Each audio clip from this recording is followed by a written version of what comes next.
and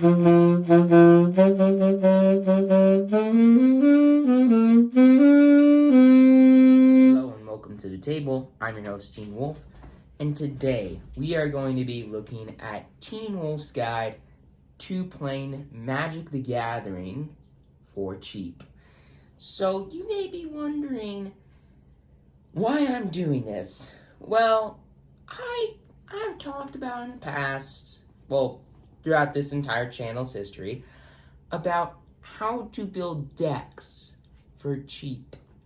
However, I've never really explained how to get there, how to build your collection up in order to build those decks for as cheap as you possibly can. And today, I'm going to be covering exactly how to do that. And let us get into that. So, the first step in order to build up your collection for cheap is to actually make money. And you may be wondering how to do that. Well, it's quite simple. You go out into your neighborhood. You go ask around if you're a teenager like me, if you can mow a lawn, if you can mow a person's lawn. And ask your parents for help. Just look around your neighborhood and see if anyone needs their lawn mowed. Or if you're not old enough to push a lawnmower, then go around the neighborhood and ask some people if you can possibly, do some chores for them. Like, go around the house and, maybe just clean the counters, or just clean the walls. And doing these chores, mowing the lawns, it may seem annoying, but it is worth it in the long run. It is definitely 100% worth it in the long run, and I can prove that to you because I mowed 3 lawns in 1 week, and I made $100. You may be asking, well, how long did it take you to mow those lawns? Well, 2 of those lawns I got $30 from each, and then the other I got 40 from. Well, the one that I got 40 from took me about 40 minutes, and the other 2 took me 30 minutes. So, over the course of 100 minutes, I made $100. $1 per minute. And that's a lot of money when you're a teenager. And I did this 2 weeks in a row. So, 2 weeks, 200 minutes, $200.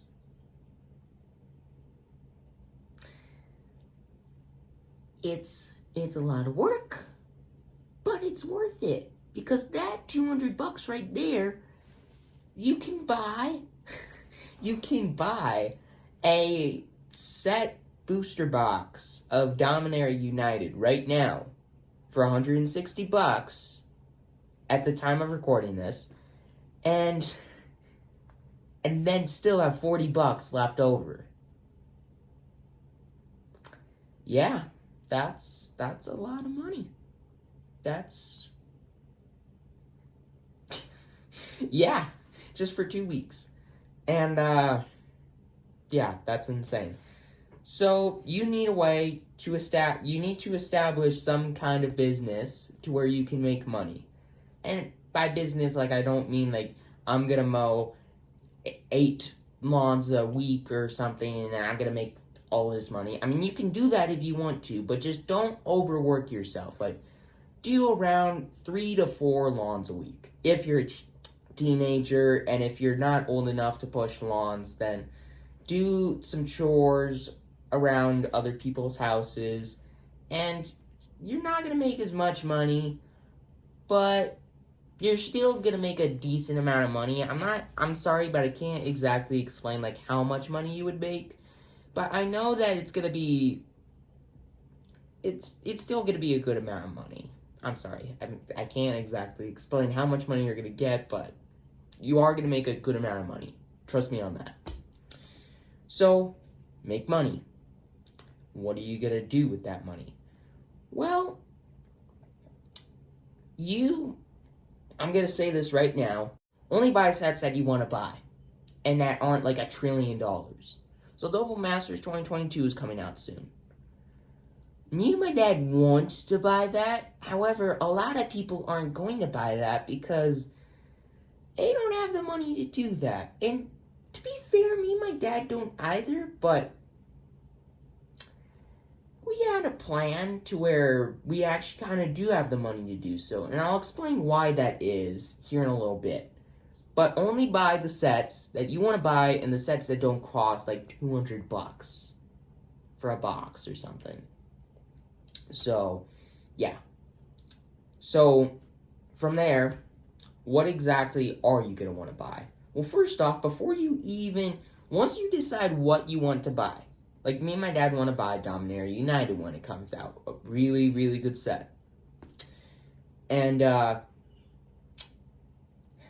when you go to buy that, you can buy it immediately and spend however much it is. But with most sets, the price of the set itself is going to go down quite a bit after the first couple weeks that it's been out.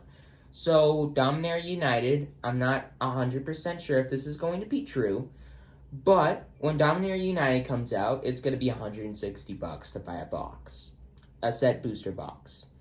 And I'll explain what that is here in a bit.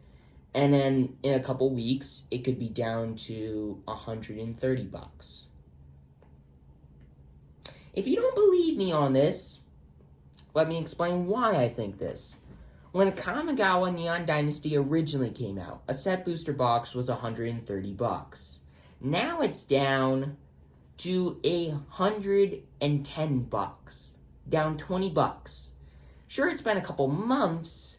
However, it went down quite a bit really, really quickly. And actually, it was down like even more in the original few weeks. When my buddy wanted to buy a set booster box, I told him, wait a little bit after Kamigawa Neon Dynasty comes out, and he was wondering why. Well, it was $130, and then when he bought it, like 2 weeks later, it was down to $90. Sorry, it was down to $100. It was down to $100. So it goes down quite a bit. And then a set booster box is what I recommend that is what you are going to want to buy. If you are going to buy a set, that is what you are going to want to buy for that set. Because a set booster box has 30 packs of 12 cards. Sure, it's not 15 cards, but you have a chance at pulling a list card, which has been printed, like a card that's been printed within like the past 20 years of Magic the Gathering. Sure, it's usually not going to be that much money, but hey, it's still an old card and it's going to be fun to look at. But these 12 card booster packs, those 30 packs, are all going to have a higher chance to give you the better cards. Draft booster packs, sure they have 15 cards in them, but they're built for draft. Set booster packs are built to get you the best cards in the set. There is a reason they're called set booster packs. And draft booster packs are just built to get you just to draft, to get into the set. So buy a set booster box when the set comes out. However, before that happens, if you want to do this, when a set, like 1 week before a set comes out, at a local game store, also known as an LGS, they have pre-release events for Magic the Gathering. And what a pre-release event is you get a pre-release kit, which has 6 packs, 6 draft booster packs in it, and you open those packs and build a 40 card deck out of those cards, and you compete against other people. And if you win those games, you can like win packs. You can, if you win enough games, like you can win a mat to like put your cards on and show off to your friends. I mean, it's kind of scary to go up against people that you don't know, but considering the fact that you could spend $30 and get $50 worth of cards, I don't know. That seems pretty nice.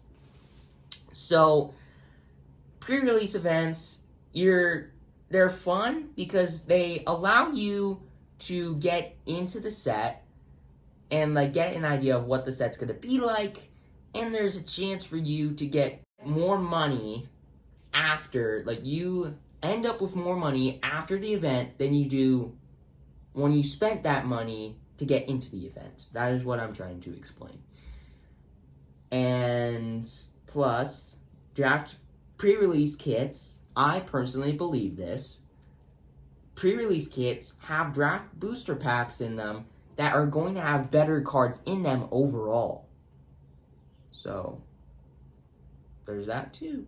I'm not 100% sure if that's true, but I'm pretty sure it is.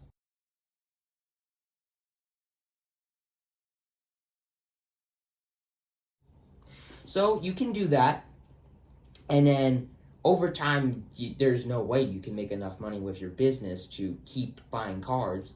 So, what you're going to want to do is when you get that set booster box, you are going to want to take the cards that are the most expensive out of all the cards that you got, like a $20 card, a $30 card, maybe even a $15 card, and then a couple $10 cards, and then take those cards. I'm not saying that you're going to get that much money, but you're probably going to get around that much. So take the cards that are the most expensive, and like, I'm not saying, oh, $5 cards, yeah, let's go and sell those. No, I'm saying cards that are like $15 plus. Like, that's usually what you're going to want to sell. And keep cards like that in as good of condition as you possibly can, to where you can then sell those cards and get the most money possible. Because when you sell a card, you're usually going to get, like, the card gets graded. And depending on how good of a condition that card is in, will debate on how much money you get overall. So, if the card's in better condition, you're going to get more money. So, sell the most expensive cards, and keep them in as good of a condition as you possibly can, and then sell them in the local game stores to get to get even more money, to where then you can then spend that money to then get into more pre-release events. Or if you don't want to do pre-release events, then you can just sell the card for as much money as you can possibly get. So there you go. You buy the boxes for as cheap as you can possibly get after a few weeks, after the set's been out for a week or two. Then you get the best cards, you sell them, then that money, you can then use that money to get another box for the next set, and the process continues. And if you want to, you can sell the cards at game stores to then get into pre-release events, which allows you to get even more gaming experience, and allows you to get a better look at the set, and allows you to get even more cards. So, even though it's going to take a while to get to the point to where you spend money, you get enough cards, and then sell them to where you don't really have to spend that much for the next set, and then that keeps continuing over and over again. It's going to take a while to get to that point. However, over time, you're going to get to the point to where you have a lot of cards in your collection, and you are going to sell enough cards to get enough money to where you don't really have to spend that much for sets. And it's going to take a while, but in the end, you are going to get there. So, with that aside, that is it for Teen Wolf's Guide to Playing MTG for Cheap. And I hope that you learned some stuff from me today, and I hope now you have a better idea of how to build up your collection for cheap. And with that all done, I'm your host, Teen Wolf. Please consider subscribing, and I will see you next time.